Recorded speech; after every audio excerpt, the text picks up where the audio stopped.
Đây là hai anh đôi rồi đánh lái đi em ơi. Xe 07 chào Không, anh. không biết chạy con tay và em mới dạy kèm ngày hôm qua. Xét ngoài có chừng bánh sâu cán nha. Xe 07 Thấy chưa? chào vạch.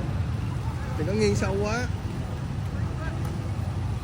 Xe 08 bắt đầu thi. Tốt, xét bên trái lấy cao cao lên không quẹo nha. Ok, tốt. Rồi đây là anh em sinh đôi lần thứ hai, y chang luôn hai anh em. Không biết có sinh đôi không mà giống lắm. Rồi đừng có nhìn xuống đất nhiều quá nha. Cần phải có tầm nhìn nha. Tầm nhìn thiếu là mình sẽ không làm được cái gì hết trơn. Cần phải nhìn xa xa ra tí xíu, đánh lái nhẹ nhàng thôi, đừng có gật gật. Xe 08 chào vạch.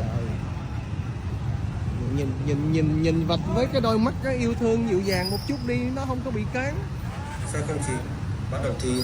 Nhìn gì mà sát khí dữ vậy. Rồi, nhẹ thôi.